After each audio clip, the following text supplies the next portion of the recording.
केवल कविटीए दुख कमेई पारे बोली डॉक्टर अर्चना आचार्यଙ୍କ चतुर्थ कविता संकलन दुई कूल छुई उन्मोचन करी अतिथि माने मतव्यक्त करिसंती। बड़दाण्ड नाइक प्लाजा सभागृह रे पुरी जिला लेखक सहयोग समिति पक्षरु आयोजित उन्मोचन उत्सव रे डॉक्टर कैलाश चंद्र टिकैतराय सभापतित्व रे डॉक्टर चित्तरंजन मिश्र मुख्य अतिथि, विश्व प्रकाश पट्टनायक, विजयलक्ष्मी दास मिश्र, डॉक्टर हेमंत कुमार छोटराय, डॉक्टर कार्तिक कुमार दास सम्मानित अतिथि भावे जोग देइथिबा बेले डॉक्टर प्रमोद कुमार दलाई मुख्य वक्ता भावे जोग देइथिले। प्रारंभ रे संपादक वीरेंद्र महांती उत्सव संपर्क रे सूचना दे स्वागत करिथिले। शेषरे विपिन बिहारी दलाई धन्यवाद अर्पण करिथिले।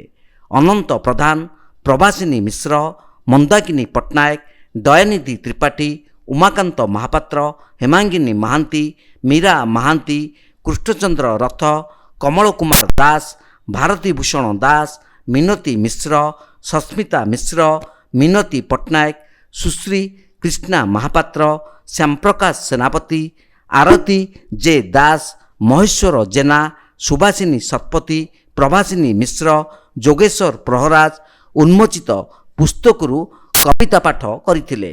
लेखिका डॉक्टर अर्चना आचार्य निज मन कथा कहिथिले। डॉक्टर प्रद्युम्न कुमार बड़पंडा कार्यक्रम परिचालना करिथिले। पुरी महिला महाविद्यालय भारतीपुर रे जहाँ नरेंद्र कुंड रे थिला वर्तमान ता भारतीपुर को जाइछि। सेठारे इंग्रजी अध्यापिका भाव एबे भी कार्यरत।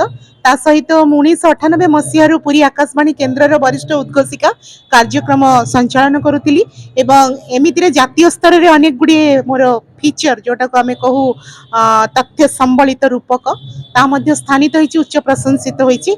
आकाशवाणी कटक केन्द्र मु जने स्वीकृति प्राप्त अभिनेत्री नाटक विभागर एवं ता सहित मु गीत गाए। गीत रे एमए पास करिछि शास्त्रीय संगीत एवं ओडिसी कंठ संगीत रे।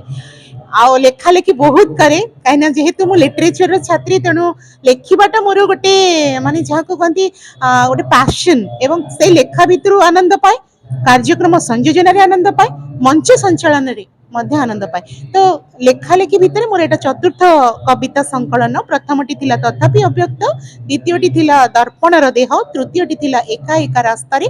आज प्रकाशित हैला मोर चतुर्थ कविता संकलन जार ना होछि दुई कूल छुई। डॉक्टर अर्चना आचार्य चतुर्थ कविता पुस्तक दुई कूल छुई आज लोकार्पण हैला। आमर पुरी जिला लेखक सहयोग समिति सारा ओडिशा रे तृतीय सहयोग समिति भाव में लेखक मान सहयोग समिति भाव में प्रतिष्ठित। यार सभापति डॉक्टर कैलाश चंद्र टिकैतराय अच्छा, संपादक मु निजे अच्छी। आमे अनुष्ठान दीर्घ 1996 मसीह प्रतिष्ठित एवं यार अद्यावधि 16 खंड पुस्तक आमे प्रकाशित कर साराणु। आमे उपयुक्त पुस्तक देखी भल भल कवि मान जो माने भल कविता को लेकिन भल गल्प को लेकिन उपन्यास को लेकिन नाटक को लेकिन आमे कविता पुस्तक विभिन्न पुस्तक सब प्रकाशित करिछु। कैमरा पर्सन रवि जेनांक सह सुधांशुकर रिपोर्ट तीर्थक्षेत्र लाइव।